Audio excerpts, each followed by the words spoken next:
Selamat datang di Baby Bebas. Bebas bicara, bebas bahasa.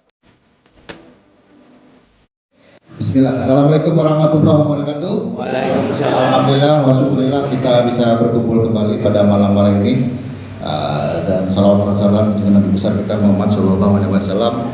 Hari ini, malam ini tepatnya saya didampingi kehadiran dua orang hebat, senior saya Bang Eri Argawan. Terima kasih Bang sudah hadir.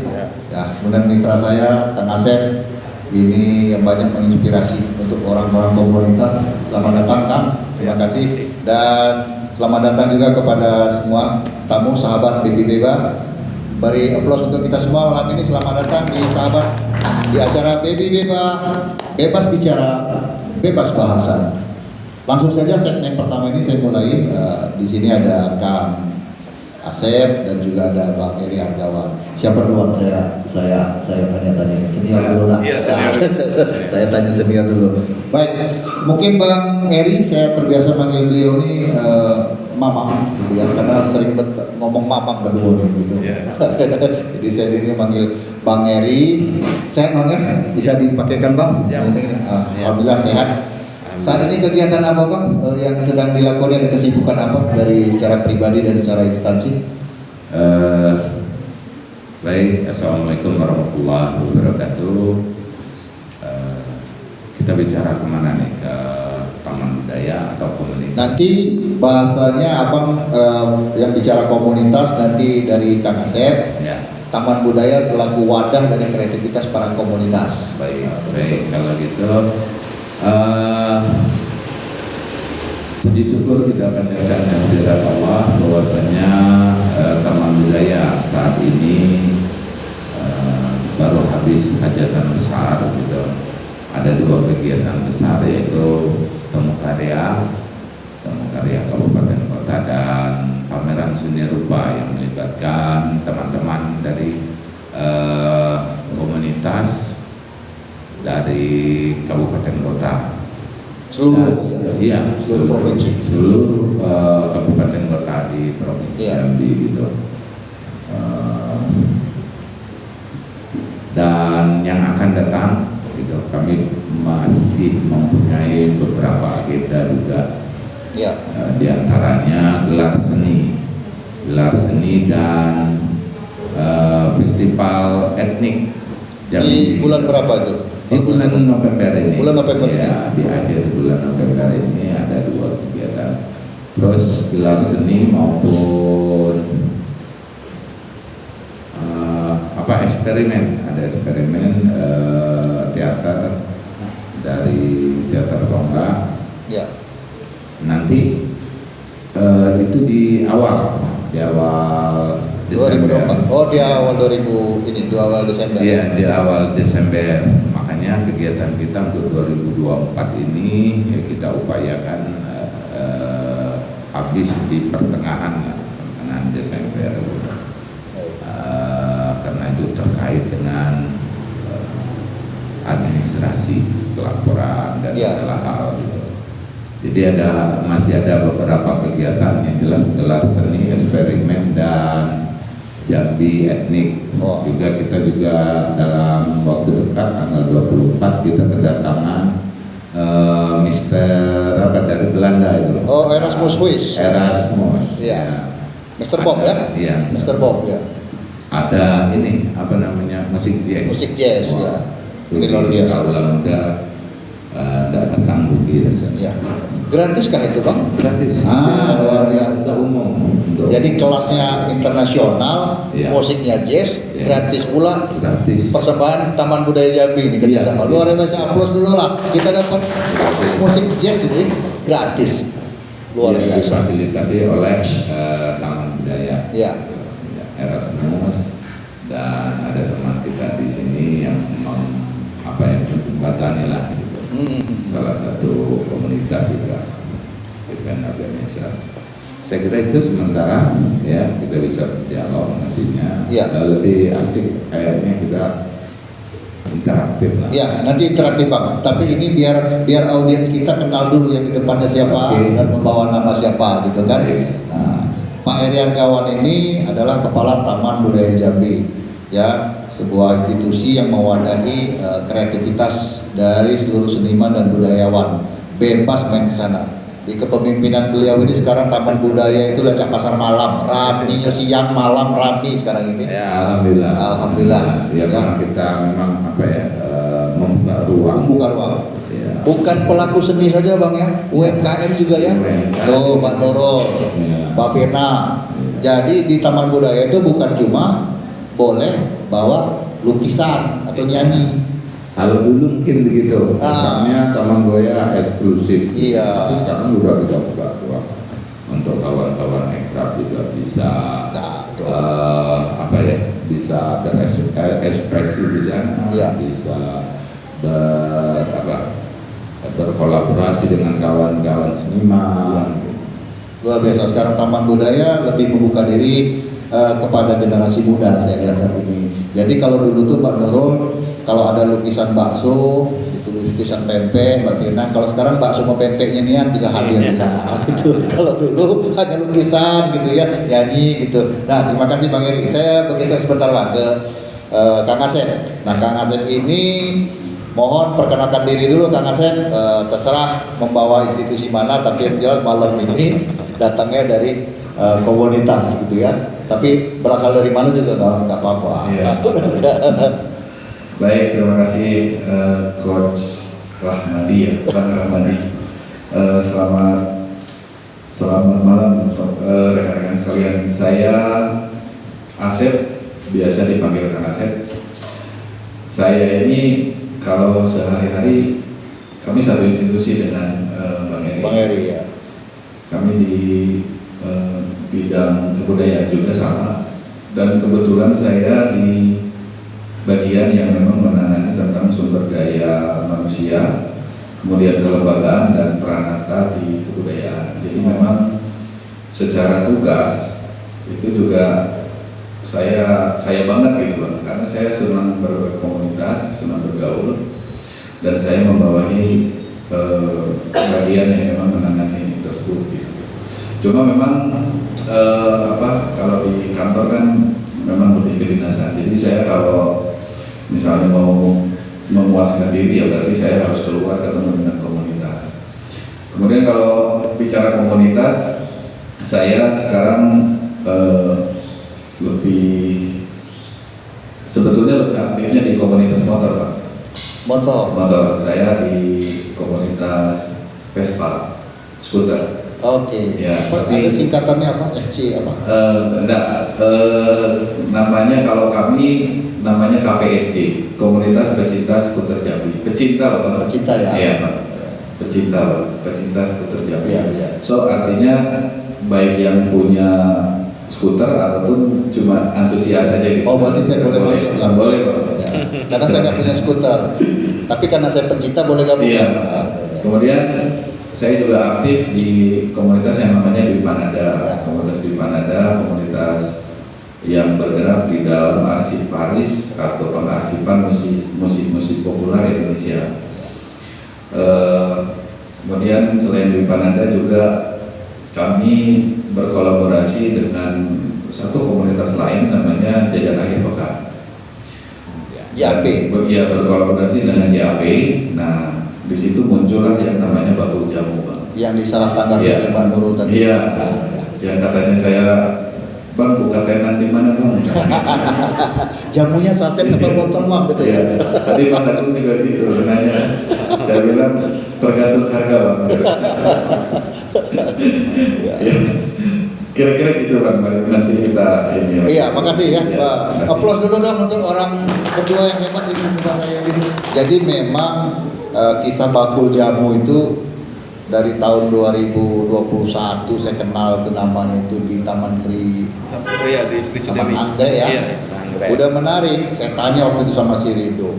Dok, ini apa bakul jamu? Ini JAP Bang, Jalan Dekat. Kayak ini singkatan deh. Nah, saya periksa. Oh ya, barang kumpul jajanan musik begitu ya. Jadi bakul jamu itu Mas Agung, Mbak Nurul adalah nama kegiatan komunitas gitu ya. Bukan outlet jamu yang buka sampai jam 2 malam gitu ya. Begitu.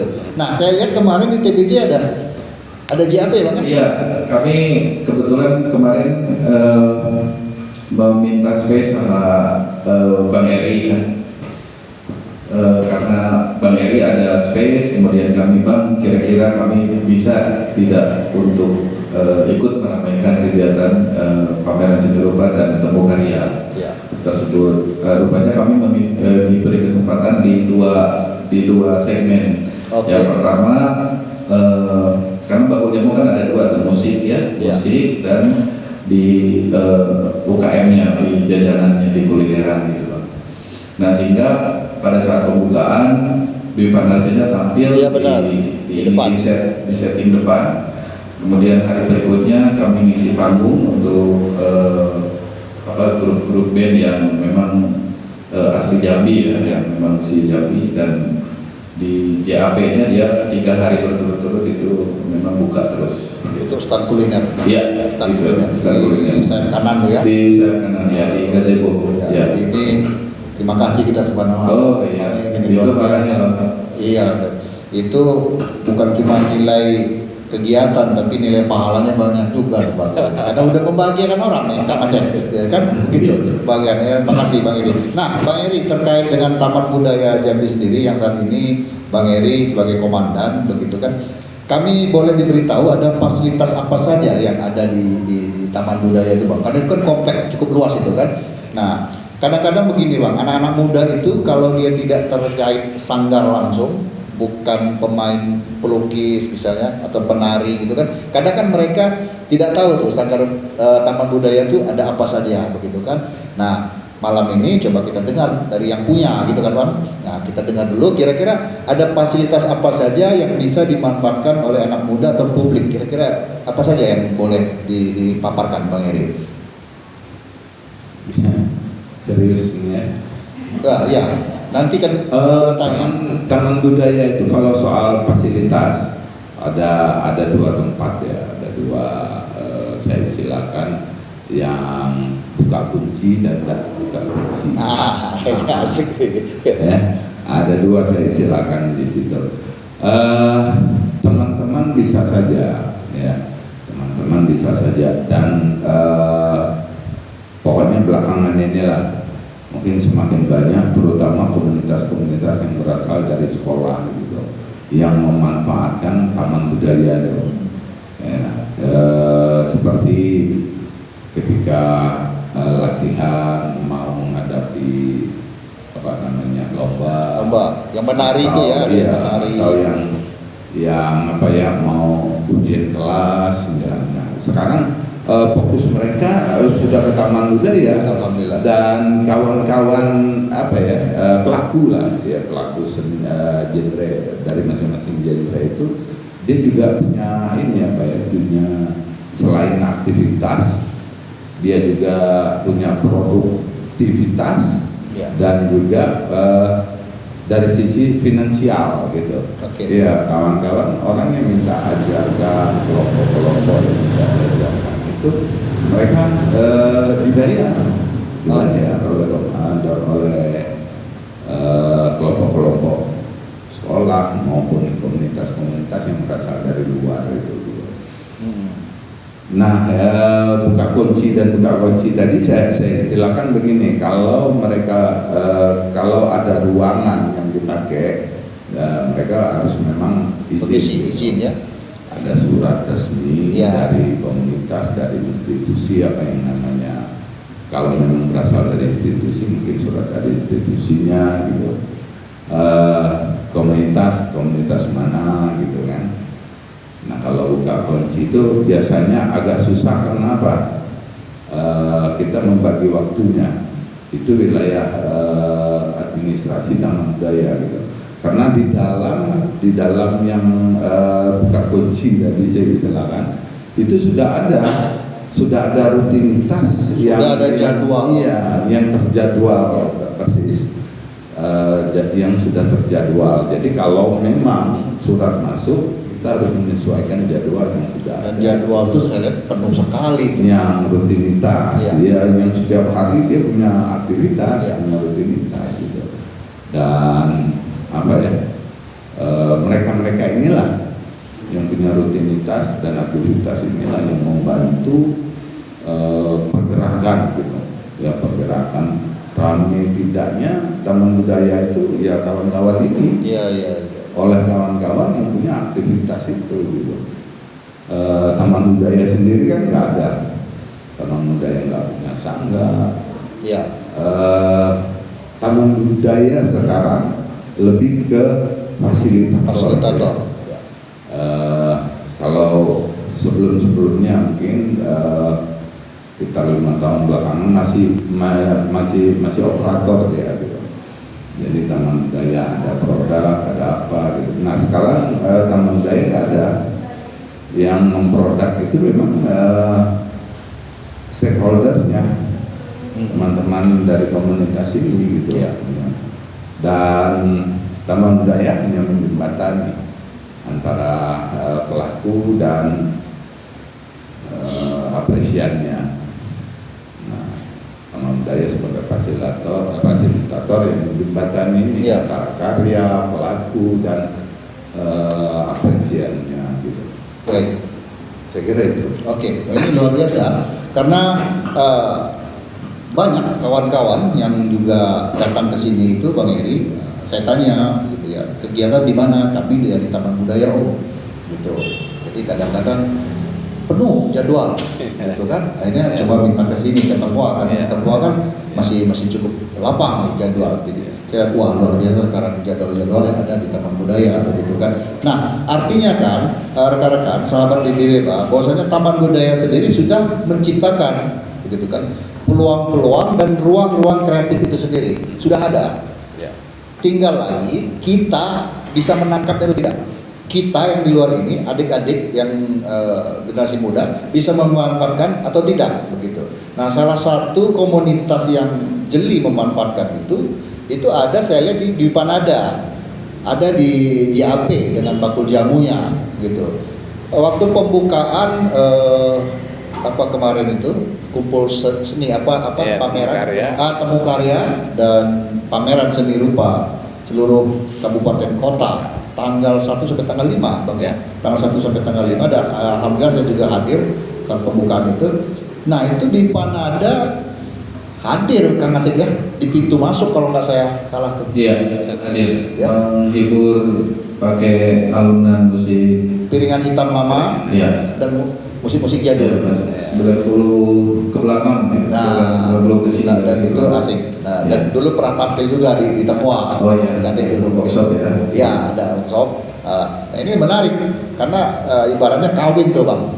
Musik lamanya di Panada dengan alat-alat lamanya, sementara Tempua sendiri dengan museumnya, ada film-film lamanya, kan gitu. Nah, sebetulnya begini Pak Madi, Bang Madi, di Panada itu selalu memanfaatkan setiap kesempatan sebagai showcase. Oke. Artinya sebagai expose lah seperti itu, karena memang sejauh ini kami belum punya basis ekonomi untuk kami sendiri ya. Misalnya penjualan merchandise atau apa, kami belum ke sana. Masih sebatas edukasi, memperkenalkan apa yang kami lakukan, apa yang kami punya seperti itu. Makanya kami selalu dalam hal ini selalu memanfaatkan ajang-ajang atau event-event yang memang relate dengan kegiatan kami gitu. Sekalipun itu tidak relate, tetapi kami melihat oh ya ini dari sisi audiensnya di event tersebut misalnya seperti itu, kira-kira punya nggak ya ini audiensnya ini, kira-kira punya nggak rilisan fisik yang bisa kita pinjam seperti itu. Jadi kita melihat potensi juga dari situ, selain dari eventnya, tetapi dari yang hadirnya di event tersebut. Sekalipun event tersebut bukan event yang sifatnya ada nilai berkesenian lah seperti itu. Kira-kira seperti itu. Oke, baik. Oke. Nah, sahabat, kita break dulu sebentar. Nanti kita lanjut di segmen kedua untuk segmen pendalaman dan nanti sekaligus untuk tanya jawab. Kita break sebentar. Minum dulu Bang.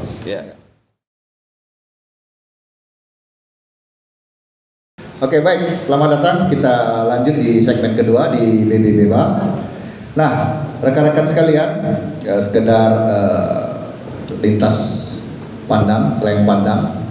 Malam ini BB Beba sudah hadir. Saya ditemani oleh Bang Eri Argawan dari Taman Budaya Jambi dan juga ada Kang Asep dari komunitas di Panada sekaligus bakul jamu, begitu ya. Kalau keseharian abang di Gunpar, Bang ya? Betul, Di Gunpar Provinsi ya. Provinsi. Linier dong sama Taman Budaya ya. Iya. Linier gitu ya, luar biasa. Nah, di bagian apa Bang Asep?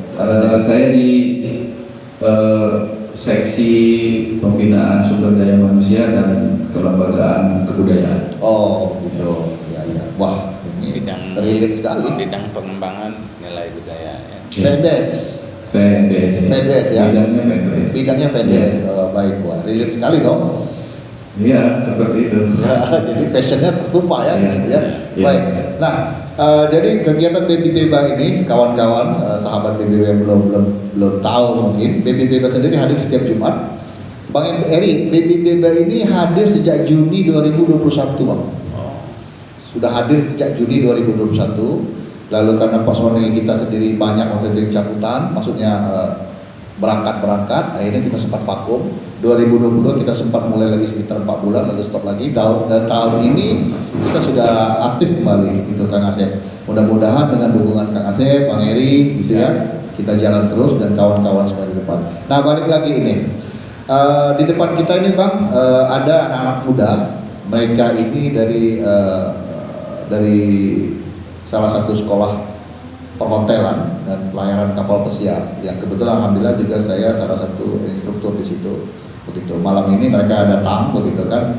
Nah, adik-adik saya ini atau anak-anak kita ini merasa begitu ya, bahwasanya kadang-kadang berdasarkan sebincang saya dengan mereka, itu seni dan budaya luar negeri itu kadang lebih menarik bagi mereka.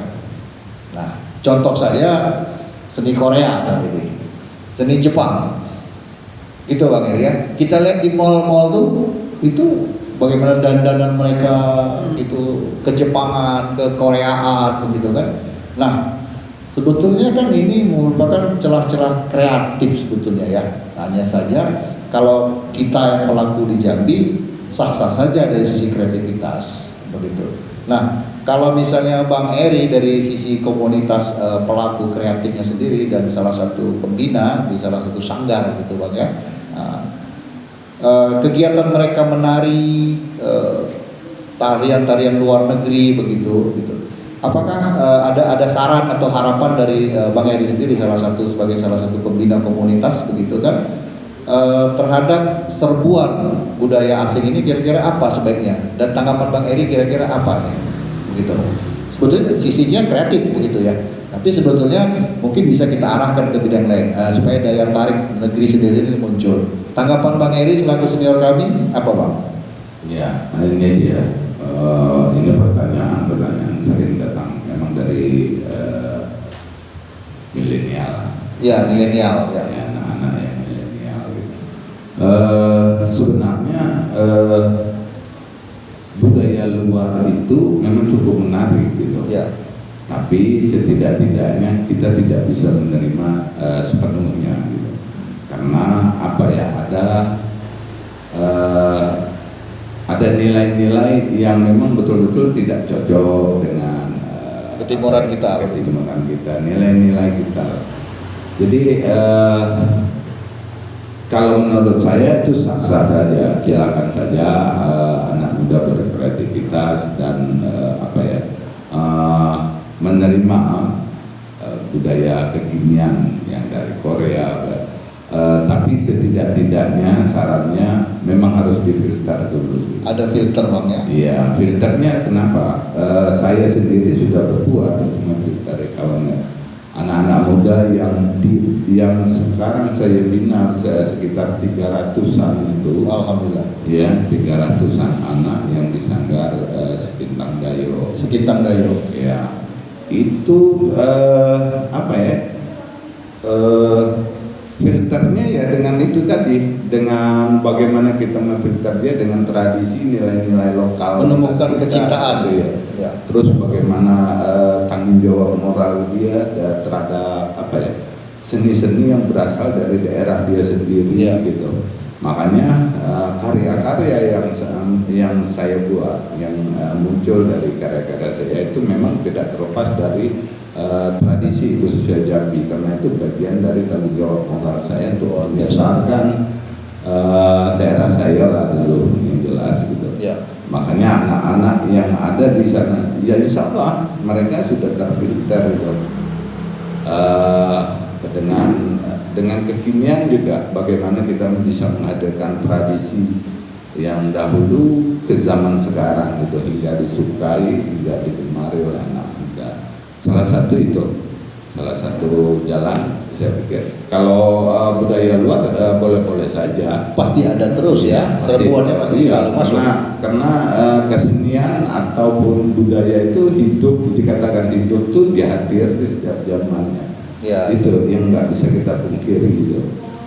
Tinggal kita bagaimana cara memfilter itu tadi. Bagaimana kita menumbuhkan rasa sayang, itu Iya. cinta ya. Cinta dengan Budaya lokal. ya, karena nilai-nilai luhur kita lebih, Iya. lebih apa ya, lebih elok lah. Saya kira apa ya, tari-tari kita juga nggak kalah. Tari-tari kita malah kalau di luar negeri itu malah digandrungi. Ya.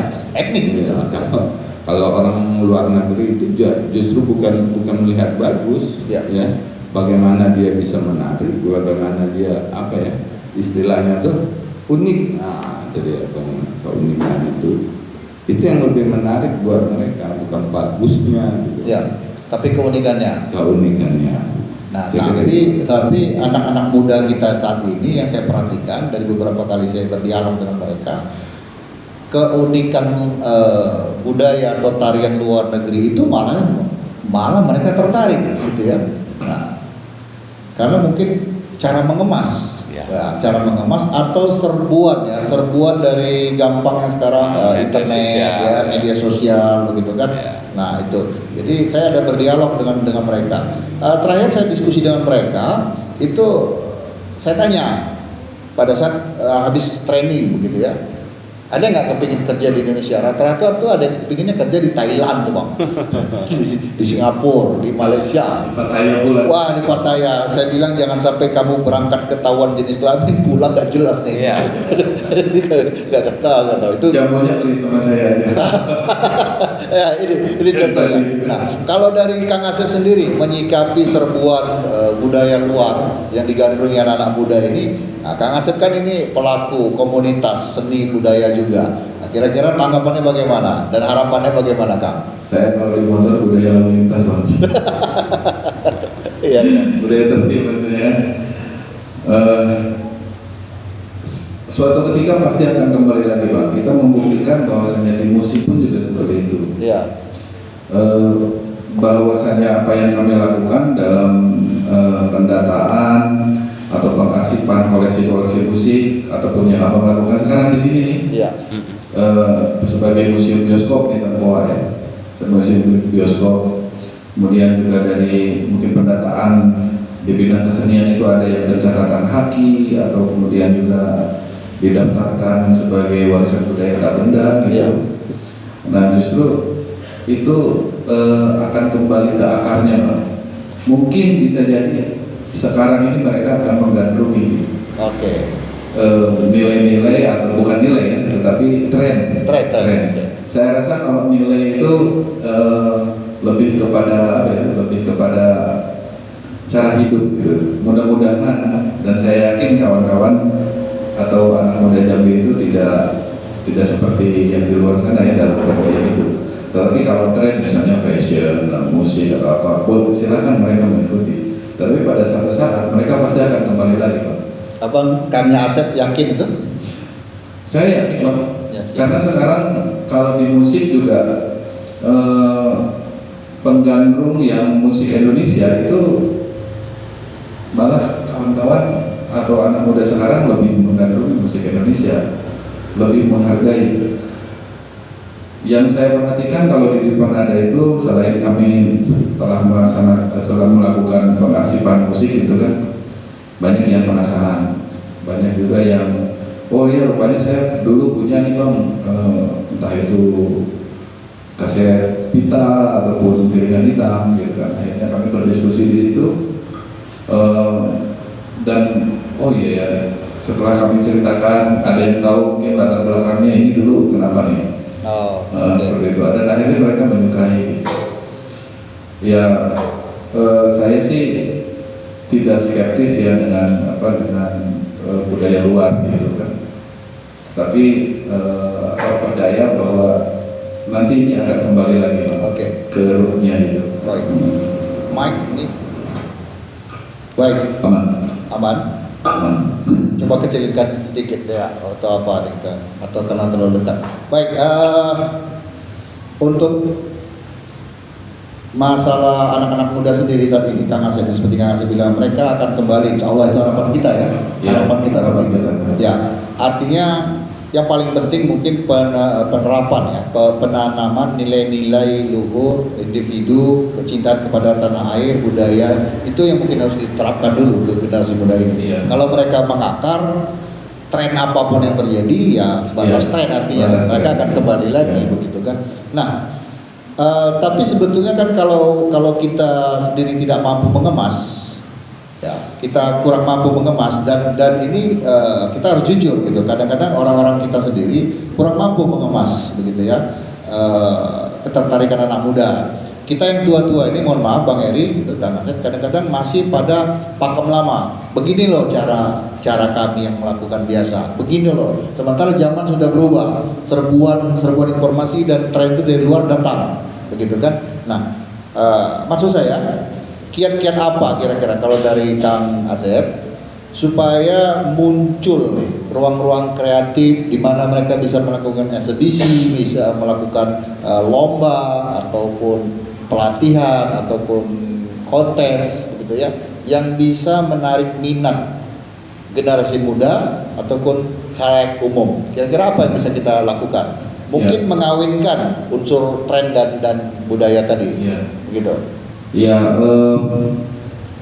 dalam kekaryaan apa yang saya lihat di Taman Budaya itu sebetulnya sudah dilakukan. Ya. Akulturasi antara tradisi dan modern itu sudah dilakukan, baik itu dalam pembawaan ataupun dalam pengemasan seluruh elemen pertunjukan, baik musik, gerak tari, bahkan sekarang kita udah mulai ini pakai media kan di belakang. Ya. Nah seperti itu.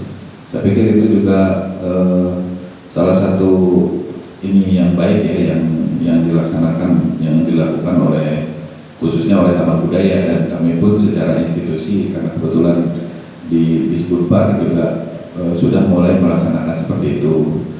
Tapi mengenai berhasil dan tidaknya ya itu masyarakat yang menilai ya, bukan Rahmadinya.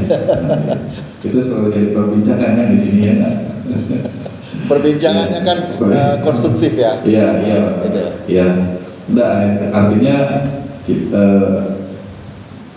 silakan mengejek gitu ya, tapi dalam koridor konstruktif kan seperti itu. Toh kita juga perlu kan masukan-masukan. Nah kemudian mengenai ruang kreatif tadi, kalau di JAP kita selalu membuka bagi siapapun.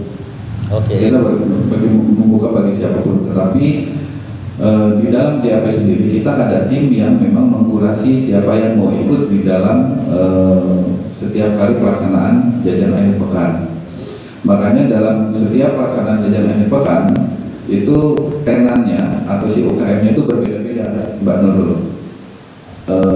Pokoknya setiap jarang ada pengulangan gitu. Meskipun memang berganti terus.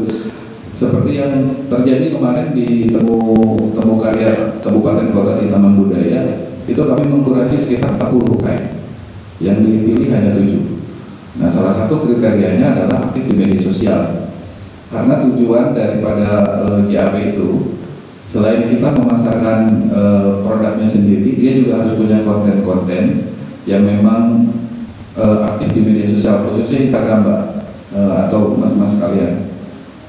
Itu pada saat kita bekerja sama dengan satu institusi, contoh misalnya dengan Temu Karya, dia harus mau mempromosikan di dindingnya dia, gitu, di berandaannya dia, seperti itu.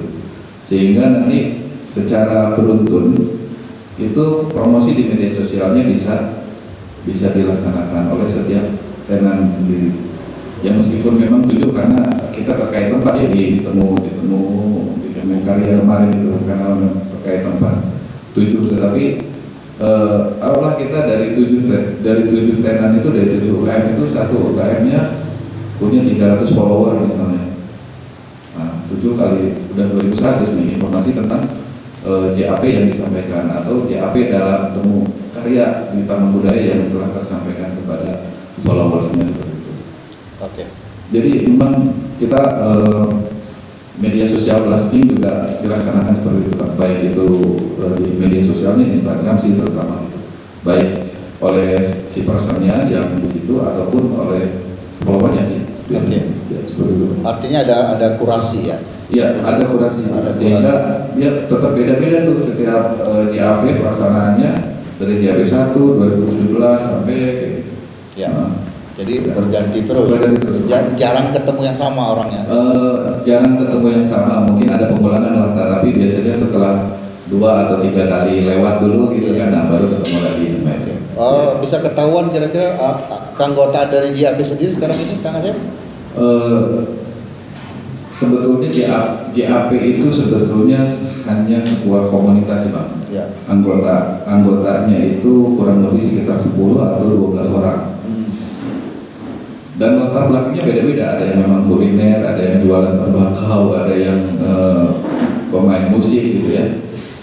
Nah kalau untuk tenannya sendiri itu kebanyakan memang masih dari lingkup kawan-kawan anggota kami gitu. Seperti itu. Oke, terima kasih. Tapi sekarang udah meluas nih. Luas. Kalau saya lihat memang sudah semakin masif itu gerakannya, Iya. gitu kan. Dan jalan-jalan air pekan. Nah, kawan-kawan UMKM di sini juga bisa nitip tuh sebetulnya. Tapi kurasi dulu ya. Ya, kurasinya bukan lebih kepada keragaman produk. Iya. Kemudian juga aktivitas di media sosial. Aktivitas. Ya. Artinya pada saat kita misalnya melakukan kerjasama, tempatnya placingnya ada di TBJ begitu. Ya. Pada saat dia tidak aktif di media sosial kan nggak terangkat ya. TBJ-nya nggak terangkat, Ya. kegiatan tidak terangkat. Ya benar. Jadi sudah benar. Memang harus ada ini ya. Ya. Update aktif di Update, dan Instagram ya. Ya di Instagram sebenarnya. Ya, Instagram memang dekat dengan kehidupan anak muda, Bang Eri, milenial. Kalau kita nih memang kan beragam-ragam gitu ya. Kita kurang di Instagram. Kita banyak beragam-ragam kalau kita kan. Nah, maksudnya ada yang main di Facebook, ada yang main di WA gitu ya.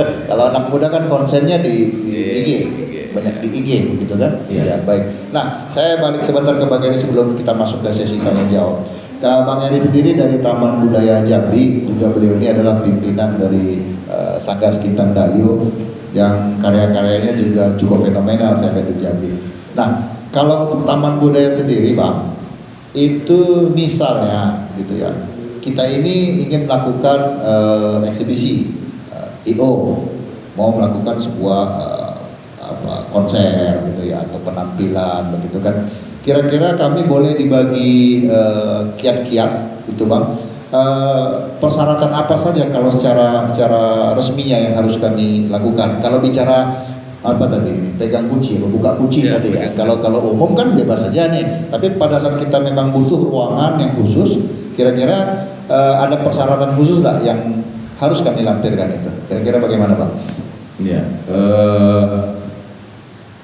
kalau dibilang persyaratan khusus, ya itu tidak juga, ya, tapi setidak-tidaknya, ya, karena Taman Budaya itu adalah ruang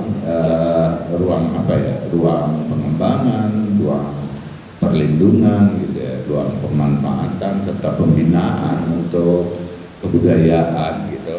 Minimal komunitas yang hadir di Taman Budaya itu ada keberpihakan itu, gitu. Bagaimana dia berpihak terhadap kesenian maupun kebudayaan yang menjadi tupoksinya Taman Budaya. yang dekat dengan topoksinya Taman Budaya. Berarti ada relate. Ya. Kegiatan komunitas itu sendiri ada Ya. relate-nya, ada kaitannya. Iya, iya. Bisa bersinergi karena tujuannya sama, itu yang menjadi perlu digarisbawahi. Kita punya tujuannya sama untuk itu tadi yang saya sebutkan, pengembangan, perlindungan, gitu kan. Selagi itu masih sejalan, Taman Budaya membuka ruang. Alhamdulillah. Berarti Taman Budaya sebetulnya sangat membuka diri begitu iya, kan ya? sangat membuka. Selagi kita punya tujuan yang sama dalam bagaimana menghadirkan kebudayaan Jambi ini ke depan gitu. Ya. Ya kan visinya itu bagaimana kebudayaan Jambi ini bisa berkembang, bisa terlindungi gitu, bisa termanfaatkan oleh siapa saja, mungkin pihak kepariwisataan misalnya, bidang pariwisataan, dan bagaimana kebudayaan bisa hadir mendukung kepariwisataan, bagaimana kebudayaan bisa mendukung bidang pendidikan misalnya. Selagi itu sejalan, iya, kuliner aja kita izinkan masuk gitu kan. Ya dia sangat berkaitan gitu. Kenapa ya Taman Budaya? Kenapa kawan-kawan Ekrab bisa masuk? Saya kira di dalam Ekrab juga masih terkait ada 17 subsektor. Ada 17 subsektor. Ada 17 subsektor yang masih terkait dengan kebudayaan dan kesenian khususnya gitu. Terus sinergitas ini harus terbangun karena kita butuh apresian gitu. Dengan kehadiran salah satu contoh kemarin gitu, kegiatan yang sudah dengan kehadiran Bakul Jamu, kawan-kawan komunitas kuliner misalnya ya, mereka kan sudah punya masa nih, sudah punya masa. Mereka sudah punya masa sendiri-sendiri. Nah, ini saling sinergitasnya saling mengapresiasi gitu. Orang kebudayaan yang nonton pameran tadi dia bisa belanja. Betul. Nah, orang yang biasa jajan-jajan ini dia bisa mengapresiasi kegiatan Taman Budaya, pameran di dalam dengan menggandeng gandengannya bisa masuk ke ruang pameran yang selama ini mungkin tidak pernah tersentuh dengan pameran seperti itu gitu. Termasuk kita kemarin Bang ya. Pada saat selesai menikmati musik, tarian etnik, kita coba masuk ke JAP, masuk makan, tapi tidak termakan sama kami. Iya, karena kehabisan.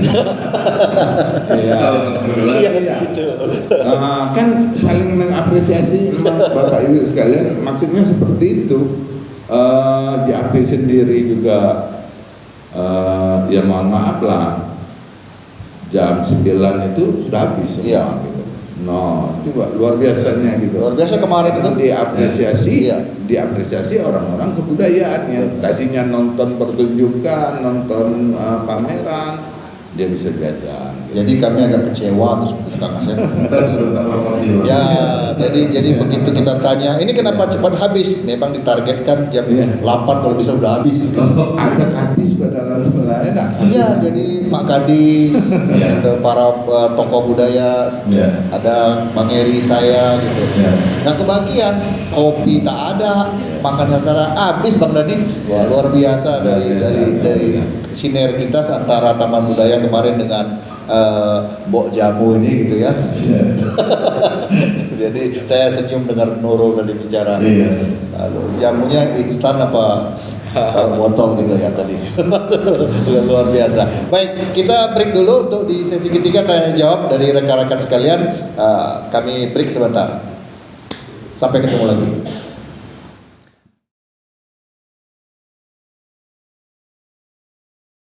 Oke, baik. Kita ketemu lagi di segmen terakhir, yaitu di segmen tanya jawab. Kira-kira dari sektor kanan itu pelaku kriya juga Bang, sebelah sana Bang. Ada pelaku kriya dan pelaku spiritual gitu ya. Jadi UMKM juga, maksudnya rajin menyambangi orang, memotivasi orang begitu ya. Ini Mbak Firna juga dari sisi kuliner ya, buka usaha lontong Medan yang khas Medan. Biasa saya pesan kalau pagi gitu, karena saya lama di Medan, karena saya jadi langganan tetap saya gitu. Tapi belum pernah saya dikasih diskon. Nah, gitu. Belum pernah Bang, apakah? Biasanya dibanyakin. Dilebihin gitu ya, alhamdulillah. Nah, ini adik-adik kita yang dua itu dari GIS, Rifki ya sama ya nama Nawawi Asnawi siapa? Ya, alhamdulillah. Jauh-jauh nih Bang, dari daerah mana? Kalau saya Palembang. Nah, Palembang. Yang satu lagi? Tangkit. Nah, jauh juga tuh. Nah, gitu ya. Nah, anak-anak muda yang sekarang lagi kuliah di perhotelan. Rifki mau kerjanya kemana? Untuk kerja rencana ke Malaysia. Oh, Malaysia. Kamu, Nawi? Malaysia. Nah, nanti kita tanya kenapa. Iya, kenapa Mau yang Malaysia? kenapa tidak mau mengembangkan Jambi gitu. Nah, mereka tertarik dengan Malaysia itu. Mungkin bayarannya ya. Mungkin bayarannya saya rasa begitu kan. Kemudian ada abang saya Bang Dani, luar biasa nih fotografer andalan kita. Ya, videografer juga beliau ini. Terima kasih Bang sudah hadir. Lama beliau ini tak muncul di tempat ini. Ini kan ada Bang Eri tidak muncul. Oh gitu ya. Ada Mbak Nurul, selamat datang gitu ya. Dan stok kita. Terima kasih ibu-ibu yang ada di sana. Mas Agung yang mungkin tidak bisa pisah dari rokoknya gitu ya. Silakan kalau ada yang mau ditanyakan. Kedua tokoh di samping saya ini orang-orang yang handal di bidangnya. Beliau ini sebagai pimpinan dari Sanggar Sekitang Dayo yang membina ratusan anak muda, tarian-tarian sambutan tarian daerah Bang ya, gitu ya. Selamat datang gitu ya, gubernuran, protokoler, ini bisa gitu ya. Dan beliau juga aslinya seorang ASN, pegawai gitu. Kalau Kang Asep kesehariannya di Bunpar, di provinsi, di Kota Baru, dan membidangi di bidang PNDS ya. Di bidang SDM. Kesehariannya juga rajin dengan komunitas. Selain motor, ada komunitas di Panada yang fokus kepada pengarsipan musik-musik lama dan bakul jamu yang bikin masalah tadi gitu ya. Silakan kalau ada yang mau ditanyakan, Pak Firna kapan-kapan bisa tuh ikut JAP-nya, jajanan akhir pekannya. Bisa enggak Bang Kang Asep? Beliau ini kulinernya khas Medan. Oh, pas Medan ya. Nah, coba cerita, Mbak Firna, ngomong lain. Bisa nggak? Berani nggak ikut jajanan akhir pekan? Berani. Nah, coba ada yang mau ditanyakan ke Kang Asep? Ini peluang loh. Nah, kalau kita mau komunitasnya bakul jamu itu syaratnya apa? Iya. Sebetulnya kalau persyaratan yang biasa kami laksanakan dalam satu acara gitu ya, yang jelas tadi persyaratan awal kita harus kita punya produk yang khas, produknya yang khas. Kemudian juga dia harus atau ibu harus kita harus aktif di media sosial karena segmentasi kita di GAP itu secara kelompok umur itu di 20 sampai 35. Di 20 sampai 35. Jadi memang golongan umur yang memang aktif berselancar di dunia maya gitu memang. Seperti itu. Kemudian persyaratan yang lain itu tentu kita nanti saya akan kasih kontaknya ya, saya akan kasih kontaknya. Nanti untuk tim yang mengkurasi itu nanti memang ada lagi, walaupun kita satu tim tapi ada yang mengkurasinya seperti itu. Kemudian bersedia misalnya dia memang setiap kali ini ada yang namanya konsinyasi. Karena secara sarana dan prasarana itu kawan-kawan dari GAP yang menyediakan. Oh. Jadi seperti itu. Contoh misal, jadi ibu siapa? Mbak Firna ya. Mbak Firna Mbak Firna itu hanya membawa dagangannya saja, gitu. Membawa itemnya saja, meja, kemudian apa namanya, Tenda. ya tenda, kemudian food courtnya anak JAB yang menyiapkan. Nah, sehingga ada kewajiban dari tenan itu untuk membayar atau seperti iuran lah, seperti itu. Tapi nggak besar juga sih, nggak besar juga. Kalau kemarin di Taman Budaya itu kalau tidak salah 50.000 Pak, satu tenan untuk keseluruhan dari sampai hari ketiga itu 50.000, seperti itu. Murah dong. Oh, Murah banget. 50.000. Ya. masuknya jutaan. Wah, masuknya jutaan. Ya seperti itu. Jadi silakan, kami tidak pilih-pilih produk untuk bergabung dengan kami di Jajan Akhir Pekan. Nanti kami akan memberikan kontak personnya ke Mbak Firna seperti apa. Nanti bisa langsung berkomunikasi dengan yang memang pelaku intinya gitu, yang memang pelaku inti. Kalau kami, kalau saya sendiri memang aktifnya di Bakul Jamunya. Saya salah satu founder di Bakul Jamunya yang memang punya menyatukan konsep antara kuliner dan musik seperti itu. Ya. Oke. Ya. Kira-kira Ya. itu. Tadi yang dimaksud dengan batasan usia itu gimana? Enggak, maksudnya batasan Segmen jualannya. potensi konsumennya, potensi konsumennya bukan yang kita menentukan, enggak, tetapi lebih besar gitu yang menikmati produk dari JAB itu di kelompok usia di 20 sampai 35, meskipun pada pelaksanaannya di lapangan yang terjadi di lapangan adalah kelompok-kelompok yang 50 ke atas ini gitu. Juga menikmati gitu. Iya. Ya, Dan tapi ini bisa. sasarannya saja. Iya, sasarannya. Tidak harus wajib, tidak. Bukan Mbak Firnanya yang 20-35. Iya, bukan tenanya enggak. Saya Bukan Mbak Firnanya. Tapi target konsumennya. Mbak Firna mau langsung mundur. Paham ya Pak ya? Oke, udah. Kalau tenanya nggak ditentukan Pak, tidak. Yang sana ada lagi pertanyaan, silakan mic-nya. Bang Dani. Silakan. Sini Mbak Firna. Bang Dani ada. Tolong Rifki. Mic-nya. Nah, tuh. Selamat malam.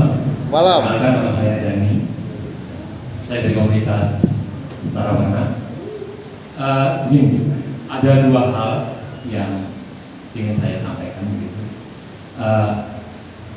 Pertama tadi menanggapi kaitannya dengan budaya luar, Korea, Jepang, segala macam. Menurut saya mereka sudah masuk mengemasnya sebagai sebuah industri. Seni itu menjadi industri. Pertanyaannya, kenapa kita tidak melakukan itu? Tidak perlu kita bicara secara nasional. Kita bicara Jambi deh. Mungkin kalau swasta yang bergerak itu agak berat barangkali. Apakah tidak terbuka kemungkinan dengan adanya political will juga untuk mengemas budaya Jambi ini sehingga go internasional begitu, yang tidak hanya kemasannya saja, tapi bagaimana mempublikasikannya menjadi sebuah industri kemudian. Karena saya lihat salah satunya seperti karya-karya Bang Pak Heri itu luar biasa, Ya. asik, semangat gitu ya, karyanya yang semangat, tapi budayanya tetap begitu, dan bisa dipertanggungjawabkan walaupun kekinian begitu. Itu asik sebetulnya. Kalau kita bisa kemas betul, itu luar biasa loh sebenarnya. Ya, setuju. Barangkali jadi PR mungkin ya, atau bagaimana sih kok sekarang belum bisa, macam itu aja. Yang kedua, kaitannya dengan ruang kreatif, ruang publik semacam itu ya. Selama ini memang ada kegelisahan ketika taman budaya dan itu menjadi eksklusif ya. Baru-baru ini agak asik gitu, terbuka dan ramai. Kata begini, saya melihat di kota-kota lain kan ada pasar seni begitu ya. Jambi kok belum punya ya. Ada kegelisahan dulu karena saya mencoba untuk mengide semacam itu. Ini agak ekstrim ya, maaf agak ekstrim karena kita orang agak gila. Pucuk dulu ditutup. Itu dulu kami punya ide merubah itu menjadi kampung seni di dalam itu. Jadi di sana ada jualan kulinernya, kemudian ada yang pentas seni budaya dari masing-masing daerah tiap malam minggu barangkali semacam itu. Tapi memang PR besar di situ ternyata.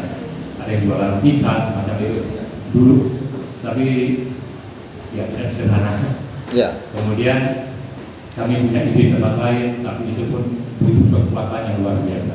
Ketika swasta yang bergerak, ini PR besar kemudian. Saya mencoba untuk menghubungi beberapa teman investor dulu di Bandung, hanya ya tidak sederhana semacam itu. Saya ingat ketika dulu di Ancol misalnya Jakarta, saya 2 tahun di sana, saya nongkrongnya di Ancol di pasar seninya itu, malah asik malam-malam ngobrol di sana. Kita nggak punya seperti itu. Ya memang seringkali orang di situ taman budaya mungkin punya keterbatasan di situ karena tupoksinya lain. Barangkali ya, Pak Heri yang paling tahu. Mungkin ada di tempat lain. Nah, kemudian ketika kita bicara pasar seni dan segala macam, ini tanggung jawab siapa sih? Maksudnya ketika kaitannya dengan pemerintah, apakah provinsi atau kota sebenarnya? Ketika karena beradanya di kota begitu ya, saya masih blank. Atau misalkan ini menjadi pemicu saja, pemantik saja, mungkin jadi PR kita bersama. Karena saya lihat potensi di Jambi luar biasa. Kalau ini bisa diangkat sehingga ketika kita bicara wisata, kaitannya dengan Pak Asep juga dari Dinas Kebudayaan Wisata, mereka punya destinasi dan ada oleh-oleh yang dibeli. Tidak perlu kemana-mana begitu.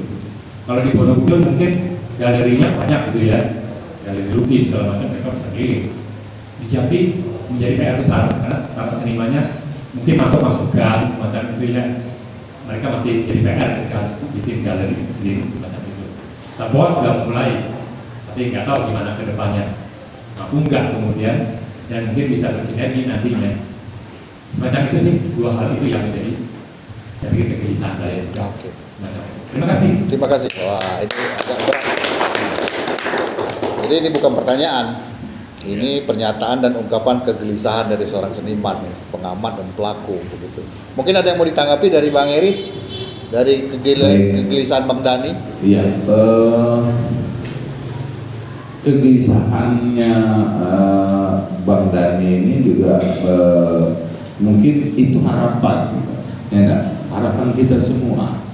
Paling tidak taman budaya yang punya teritorial kecil itu, saya sepakat menjadi pemantik aja gitu. Nah, saya inginnya taman budaya memulai itu sebagai pemantik gitu. Entah siapa yang mau mengambil pekerjaan ini nanti saya juga enggak apa ya, seharusnya memang ada yang mengapresiasinya, Pak Hamadi, harus ada yang kalau kita taman budaya, saya sepakat tadi punya keterbatasan, punya apa ya, teritorialnya taman budaya itu aja yang bisa kita berkeluar gitu. Keluar kita nggak bisa lagi dan nggak bisa lagi. Paling tidak orang luar melirik gitu. Apa yang dibuat oleh taman budaya ini sebagai pemantik, saya katakan tadi, bahwasanya bisa dibuat sinergitas ini, terus karya-karya yang kami munculkan juga nantinya bisa menjadi karya-karya yang memang betul-betul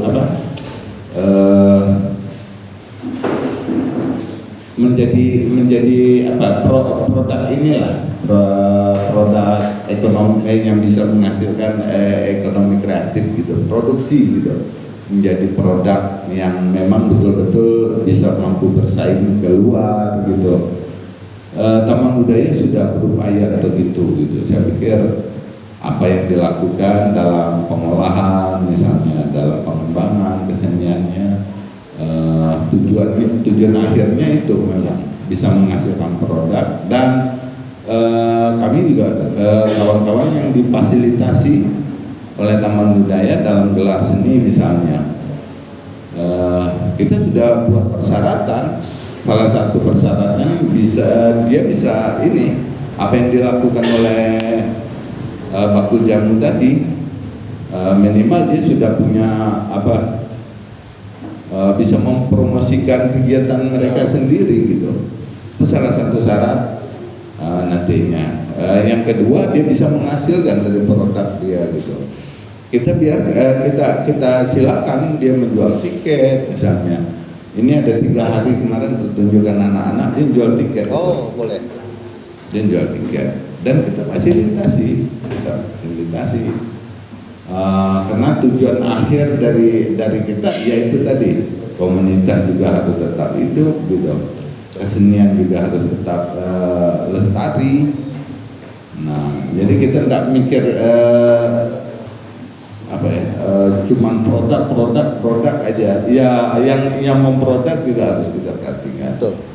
Nah, jadi kita tidak melulu memperhatikan bagaimana kesenian itu harus lestari. Nah, yang melestarikannya itu juga harus kita perhatikan. Harus hidup juga. Harus hidup dulu. Gitu. Jadi gitu yang apa ya? Insya Allah harapannya juga menjadi harapan kita bersama. Apa yang Dani katakan tadi gitu. Dia bisa menjadi produk internasional nantinya. Ini harapan kita seperti itu. Satu lagi mungkin publikasi dan ya kita sudah membuat sedemikian tapi publikasinya yang nggak sampai gitu, belum menyebar. Makanya saya hadirkan Dani di Taman Daya untuk membantu ini, membantu mengoptimalisasikan jejaring lah maksudnya gitu. Salah satunya lewat media itu tadi. Jadi operator apa itu Bang Dani? Operator Konten sosmednya? kreator, Pak. Konten kreator gitu. Tambah satu lagi tadi. Iya. Ya, saya terbantu betul dengan kehadiran. Alhamdulillah. Mungkin para Madi bisa lihat lah dalam waktu kurun waktu belakangan ini gencar. Ya. Kegiatan sayur Webster Expo gitu. Iya betul. Luar biasa. Nah, makanya ya itu salah satu keinginan tadi saya coba jawab juga gitu. Keinginan Mbak Dani bahwasannya ini juga keinginan kita bersama gitu. Demikian, terima kasih. Masih ada lagi yang bertanya? Ibu-ibu berkaitan dengan ini? Oh ya, Mbak Nurul, silakan. Terima kasih atas kesempatan yang diberikan. Sebelumnya, Assalamualaikum warahmatullahi wabarakatuh. Waalaikumsalam. Perkenalkan, nama saya Nurul Erlawati. Di sini saya ingin bertanya kepada Kang Asep. Untuk yang di CAP itu kan bisa tidak kita titip produk. Di saya itu punya produk keripik mari gitu. Jadi kita titip, cuma kita nggak bisa jaga. Itu berarti mau enaknya aja tuh. itu aja. Itu lebih ke ekrab ya. Untuk akhirnya ada juga gini Pak, anak-anak sekarang ini sukanya itu yang gaul gitu. Jadi kalau ada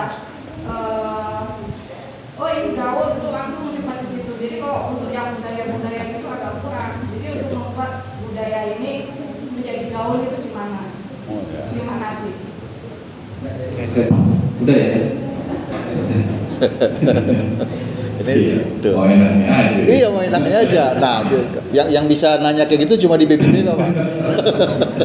Bebas bicara. Bebas bicara. Iya, enggak, Mbak Nurul, jadi sementara memang produknya ada dan yang punyanya pun harus dilakukan di situ. Gak boleh main titik. Iya, ini kebetulan di belakang juga ada rekan Riri tuh, Pak. Iya. Dari beliau juga pelaku musik dan memang termasuk foundernya JAP juga ada itu gitu. Nah nanti setelah forum ini selesai bisa ngobrol sama itu, tanya soal JAP seperti apa. Termasuk juga Mbak Firna tadi itu ini juga termasuk personel JAP Bu. Nah JAP ya bisa nanti minta informasi sama beliau. Ya tadi kan yang pertanyaan berbeda Bang Eri yang tadi Apa? tadi dari Mbak Nurul. Apa Tete? Apa tadi Pak? Bagaimana caranya supaya kok barangnya kreatif? Yang seni-seni dan budaya ini menjadi gaul gitu di anak muda. Maksudnya Korea itu mereka mengenal gaul, jadi mereka kalau mengenal mengikuti gaul merasa keren. Tapi kok budaya-budaya ini kurang. Oh iya. Iya. Pengenalannya dari dini, Pak. Ya, Pak Nurul. Ya, pengenalannya dari dini. Nggak bisa ujuk-ujuk gitu. Maksud saya gini. Dia dapat dia kenal Korea itu kan sekarang gitu, setelah dia dewasa gitu. Tapi kalau anak-anak itu berkali dari yang ini tadi, dari dasar tadi, saya kira apa ya, produk-produk kekinian yang disukai oleh anak muda itu, saya pikir pasti tersalurkan gitu. Apa yang dilakukan oleh kawan-kawan di Taman Budaya juga sudah mengarah ke sana. Istilahnya bentuk-bentuknya juga sudah kekinian gitu, dan digantungin oleh anak muda. Teater aja bisa dari ratusan gitu peminatnya. Kemarin lomba teater tradisi namanya, teater tradisi itu berapa? Ada 30 yang adanya. Ada 30 komunitas kelompok yang mengikuti. Nah, berarti kalau 30 kali 10 aja sudah berapa tuh anak muda yang mengikuti. Itu festival teater remaja dong. Festival tari remaja begitu juga. Jadi sasaran Taman Budaya juga tetap remaja sekarang. Ternyata kenapa ya? Kalau kita lihat persentase lah, nah, yang menggandrungi Korea juga sekian persennya, terus yang mencintai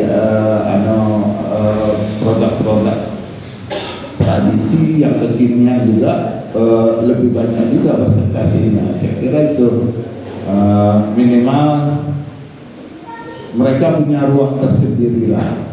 Kalau yang mencintai Korea juga mungkin sekian persen, yang sekian persennya masih tetap mencintai produk-produk lokal ya.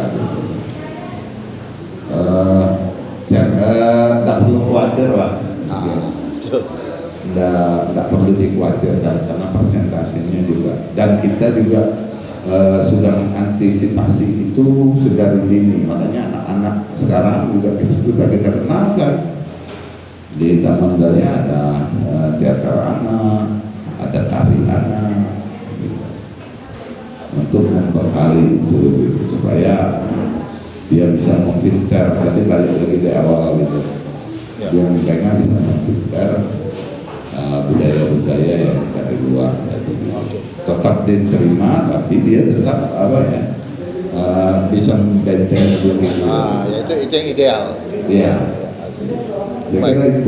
Baik, terima kasih Bang Edi. Yang lain ada? Dari anak muda ada pertanyaan? Sebelum kita tutup, Ibu. Oke. Di orang Pekanbaru ya, orang Batam mau bertanya ya, Pak Bang yang ya. Baik, terima kasih. Karena saya orang yang sangat awam soal Jambi gitu ya, baru 2 bulan di sini,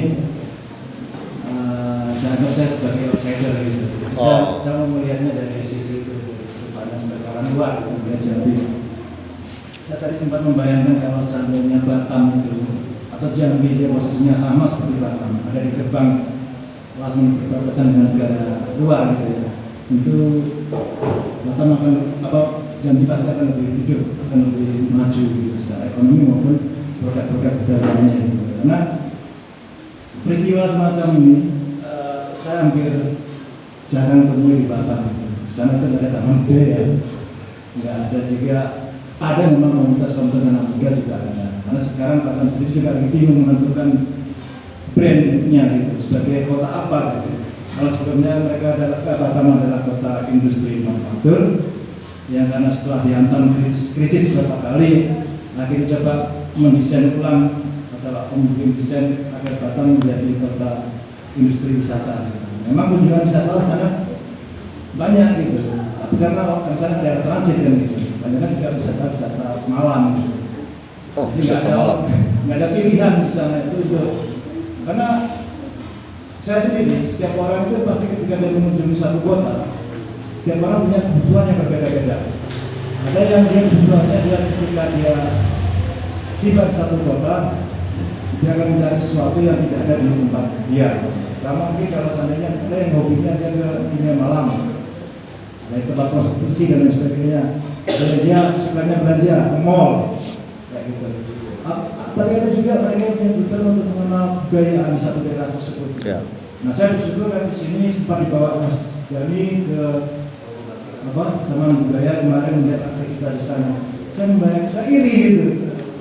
Kok Batam nggak punya kayak gitu. Di Batam memang ada di sana banyak beberapa sanggar, tapi Batam terlalu ini ya, udah kurang terbuka dengan apa istilahnya, dengan produk kayak lain gitu. Malu aja gitu. Sementara di Batam itu kan urban kan. Ya.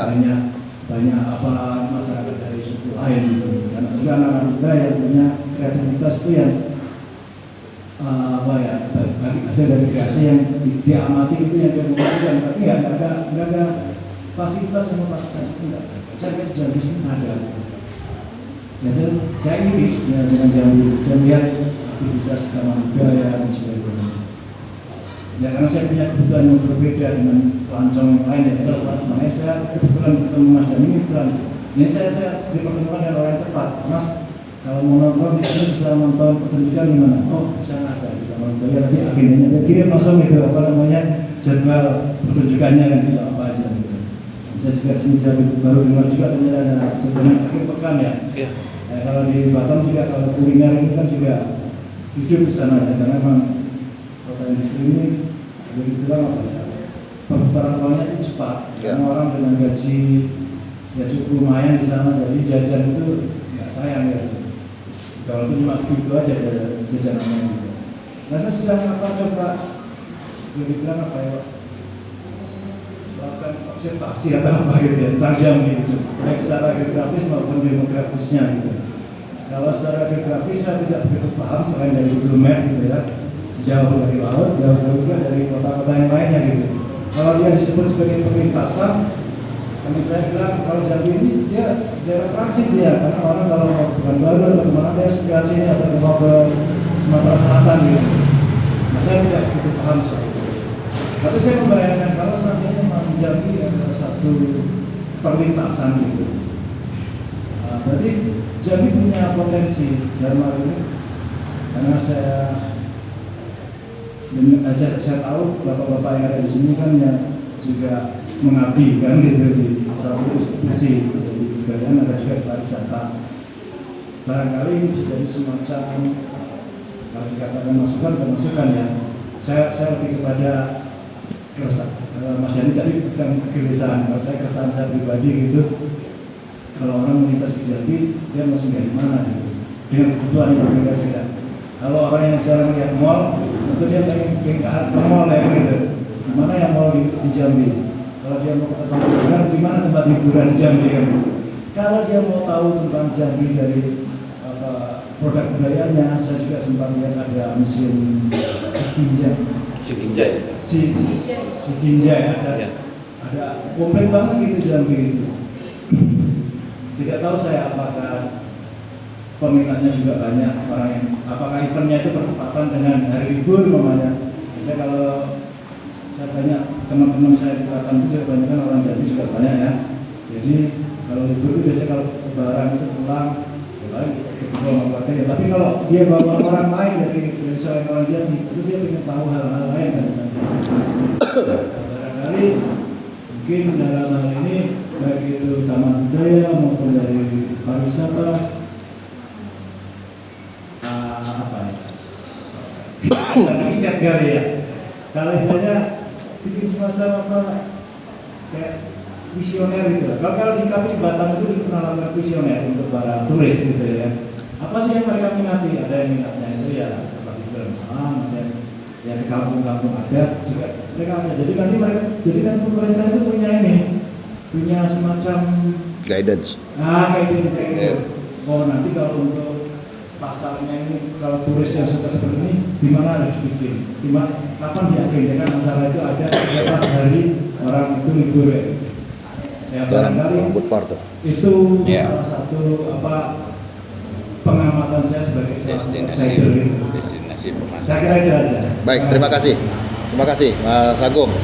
Ya, jadi kita sudah dengar beberapa pertanyaan dan harapan itu. Terima kasih.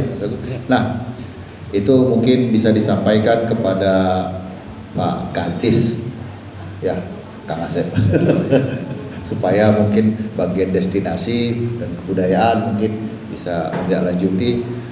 Setidaknya mungkin diadakan kuesioner harapannya. Ini masukan begitu ya. Jadi kita juga terpetakan. Sebetulnya kita juga di Jambi punya tuh Mas Agung itu ya.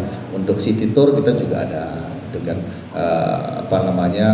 roadmap budaya dan pariwisata kita juga sudah ada itu.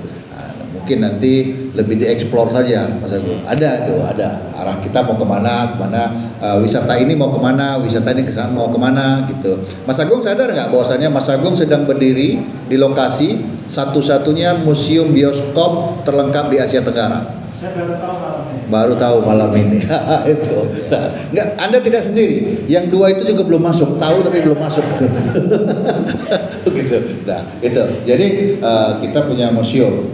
Tempoa juga sebagai museum budaya bioskop terlengkap dan bukan dari saya, itu klaim dari Pak Hilmar Farid selaku Dirjen Budaya terbesar di Asia Tenggara terlengkap begitu ya. Bukan klaimnya Rahmadi.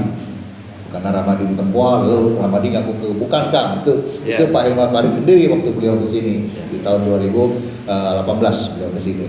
Nah, baik sahabat BB Beba, rasanya malam ini kita sudah cukup berdiskusi. Saya banyak terima kasih atas perhatian gitu ya, atensi dari kawan-kawan semua, juga kepada dua narasumber saya yang luar biasa malam hari ini. Terima kasih banyak Bang Eri, terima kasih Kang Asep.